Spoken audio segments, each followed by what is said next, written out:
और विकास फिर से अपने बेटे को फूलों की टोकरी में बिठाकर घर की तरफ चल देते हैं। फिर शाम होते ही खुशबू उनके घर आती है। मुस्कान, क्या तुम्हारे बेटे ने उड़ना सीख लिया? खुशबू बहन, मेरे बेटे के पंख उसका साथ नहीं दे रहे। वह जब भी चलता है उसके पंख थक जाते हैं और दर्द होने लगते हैं। तुम ऐसा करो, इसके पंखों में गर्म पट्टी बांध दो और इसे धूप में ना जाने दें, फिर भी तुम्हारा बेटा उड़ सकेगा। खुशबू चली जाती है और मुस्कान अपने बेटे के पंखों पर पट्टी बांध देती है। विकास भी भोजन लेकर घर आ जाता है। मुस्कान, पिंटू के पंखों पर पट्टी क्यों बांध दी? मुस्कान आई थी। उसने बोला कि पिंटू को बाहर धूप में ना निकलने देना और पंखों पर पट्टी बांध कर रखनी है। ऐसा करने पर पिंटू के पंख मजबूत हो जाएंगे और हमारा बेटा पिंटू उड़ने लगेगा। माँ, पट्टी से हमारे पंखों में और दर्द होने लगा है। ऐसा 4 दिन गुजर जाते हैं। मुस्कान और विकास पिंटू को फूलों की टोकरी में बिठाकर ऊंचे पेड़ की तरफ चल देते हैं। बेटा, पता है कैसे उड़ना है? हाँ माँ, पहले लंबी सांस और पंखों को हवा में तैराना है। वाह बेटा। फिर पिंटू पेड़ से कूदता है और पिछली बार की तरह इस बार भी वह नीचे गिरने लगता है। विकास फिर से अपने बेटे को उठा लेता है। बहुत निराश होकर दोनों फिर से अपने घर वापस लौट जाते हैं। घर में पिंटू की नानी आई हुई थी।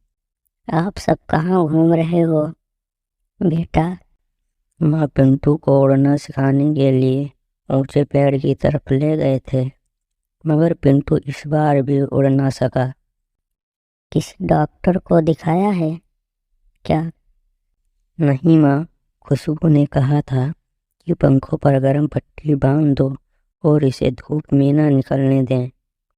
बेटी, ये सब घरेलू नुस्खे आजमाने से पहले हमें जरूर किसी अच्छे डॉक्टर से मिल लेना चाहिए। हो सकता है पिंटू में किसी विटामिन की कमी हो।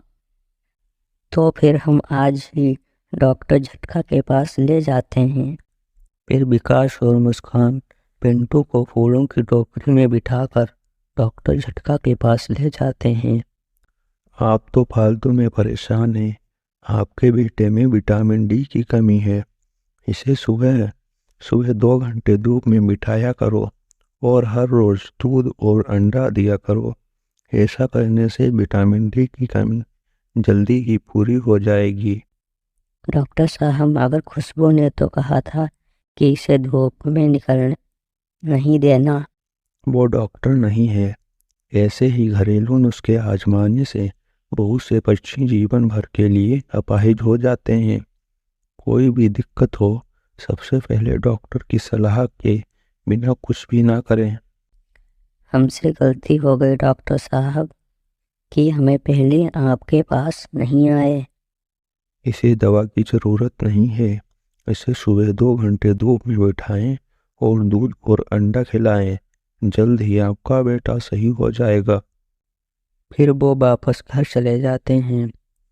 वहाँ आपने सही कहा था, पिंटू में विटामिन डी की कमी है। फिर तो इसे दूध और अंडा देना होगा। हाँ माँ, और इसे 2 घंटे धूप में भी बिठाना होगा। फिर मुस्कान और विकास हर रोज अपने बेटे को 2 घंटे धूप में लेकर बैठते हैं और विकास अपने बेटे के लिए अंडा ले आता है और मुस्कान संटी की दुकान से दूध ले आती है।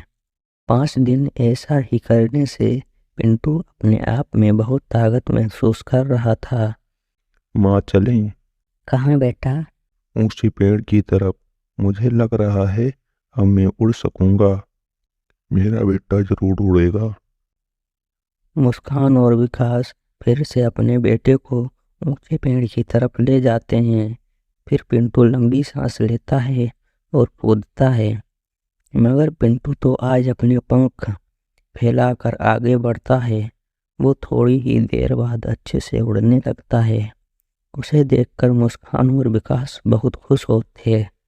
विकास अपने बेटे के नीचे नीचे और मुस्कान अपने बेटे के ऊपर उड़ने लगती है और पिंटू उन दोनों के आगे निकल जाता है।